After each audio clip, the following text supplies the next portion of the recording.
Hi everybody, welcome to another week of geometry class from home. This week we're starting a new topic called solid figures. But don't forget about the trigonometry, because I'm going to make sure I ask you some trig questions within this unit. So if you had any troubles with trigonometry, set up a Zoom session with me and we'll straighten it out. So what I mean by a solid figure, if you look here, these are all solid figures. They're supposed to look like they are three-dimensional shapes.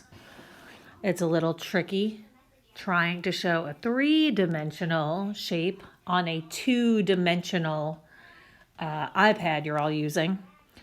And I know this topic is hard for some people because you have to visualize it being 3 dimensions. So we're going to take it easy. And if you ever have trouble with it, you got to let me know. Okay, so if you look at all 6 of these, you probably know the names for most, if not all of these, but I just want to spend today reviewing a little bit. So this first one, assuming all the sides you see here are congruent and all the angles you see are right angles, this is a cube. And we'll talk more about cubes tomorrow. This is just a review of all of them. Now, the next two, they look very different, but they both have the same general term, which is prism,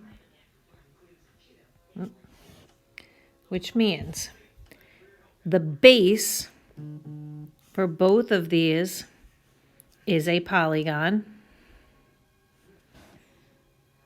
And then you have parallel sides leading to another congruent polygon in the back here. Okay? That's why they're both prisms. What we call each one of these, since the base here is a triangle, we call this one a triangular prism.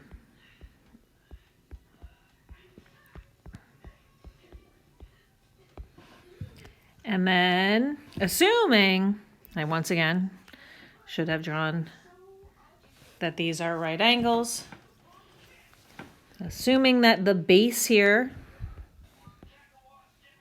is a rectangle, then this would be a rectangular prism. Okay? Okay. So, moving on to the next one, something you probably see all the time, maybe in your kitchen. This one is a cylinder. Whoops, cylinder. Whoops. Okay, meaning it has a circle base on top and base on the bottom. And once again, connected by parallel sides. Okay? But it's round. You have to be able to visualize that in your head. So that's a cylinder. Like I said, we'll talk about each of these individually as the week goes on. The next one, hopefully one you recognize again, is a cone. The base of this one is also a circle. Oh, I want to do that in a different color. The base of this one is a circle and leads up to a point on top. Obviously, those sides are not parallel. All right. Next one. This one is, what do you think? A pyramid.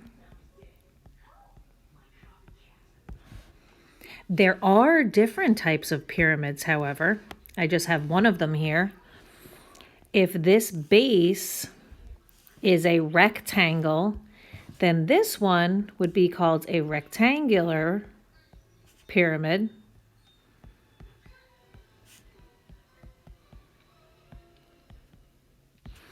If you had one, oh boy, let me try to do this here, where the base was a triangle and all the sides went to a peak. Oh geez, well I tried. Then that would be a triangular pyramid. So it's named after the base. You could probably do a better job drawing it than I can. Then, last one is a sphere. Okay? You probably all have seen that before. Any type of ball, you know, tennis ball. Oops. I have more diagrams on the bottom I didn't realize. Any type of ball, lacrosse ball, tennis ball, soccer ball, well, you know, kind of a soccer ball, is a sphere.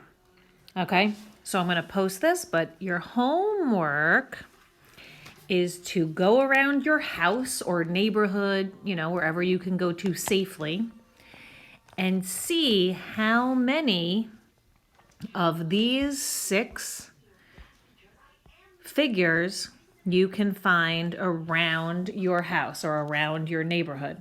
Hopefully you can find one of each, but if you can't, you know, do the best you can. Find 4 or 5 of them out of 6, that would be great, so we can share it with the rest of the class. All right, I will see you guys,